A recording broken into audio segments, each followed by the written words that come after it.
আহ্বান জানিয়েছেন। পাশাপাশি এমন সিদ্ধান্ত গ্রহণ করা হলে এই যে বন্দর অচল এবং শাটডাউনের মতো কর্মসূচি আমরা ঘোষণা করার কথা জেনেছি। এখানে যদি আমরা একজনের সাথে কথা বলে চেষ্টা করি, সেহেতু আপনারা নিশ্চয়ই দেখবেন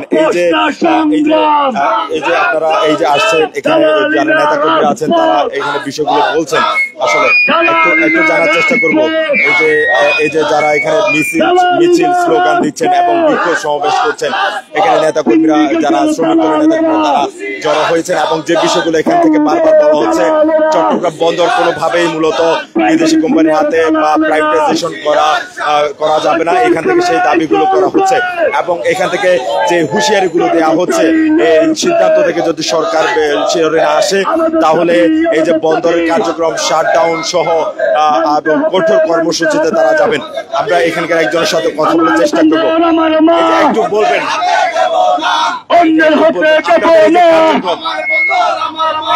আপনাদের কার্যক্রম সম্পর্কে, বিক্ষোভ সমাবেশটা কেন করছেন? বিসমিল্লাহির রহমানির রহিম। চট্টগ্রাম বন্দর জাতীয়তাবাদী শ্রমিক দলের উদ্যোগে আজকের প্রথম কর্ম দিবসে আমাদের 3 দিনের প্রোগ্রামে প্রথম দিন আজ আমাদের বিক্ষোভ মিছিল, কিছুক্ষণের মধ্যে আমাদের বিক্ষোভ মিছিল অনুষ্ঠিত হবে এবং চট্টগ্রাম বন্দর আজকে জেগে উঠেছে। চট্টগ্রাম বন্দরকে মাফিয়াদের হাত থেকে এবং প্রাইভেটাইজেশনের বিরুদ্ধে রক্ষার আন্দোলন সারা বাংলাদেশের মানুষ আজকে জেগে উঠেছে।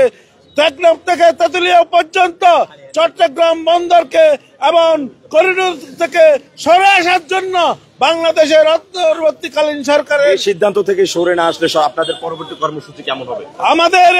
আমাদের কর্মসূচি যতক্ষণ পর্যন্ত সফল না হবে এবং চট্টগ্রাম বন্দরকে প্রাইভেটাইজেশন মুক্ত ঘোষণা না আসবে, ততক্ষণ পর্যন্ত আমাদের আন্দোলন চালিয়ে যাব এবং আমরা ইনশাল্লাহ সফল হব। এই যে দর্শক, যেমনটি এই যে শ্রমিক নেতারা তাদের বলছিলেন, এখানে জাতীয়তাবাদী দলের শ্রমিক দল যারা আছেন তারা এখানে জড়ো হয়েছেন এবং বৃষ্টি উপেক্ষা করে তারা এই যে বন্দর রক্ষার ক্ষেত্রে প্রাইভেটাইজেশন এবং বন্দর বিদেশি হাতে তুলে না দেওয়ার প্রতিবাদে মূলত তারা এখানে এই যে বিক্ষোভ সমাবেশ সেটি তারা করছেন।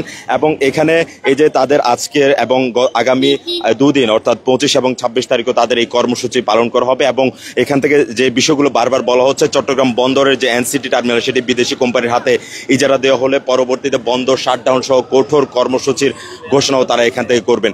তো Immigration to Canada. We provide the best quality service and solution for Canada immigration. Please visit our website and contact for details.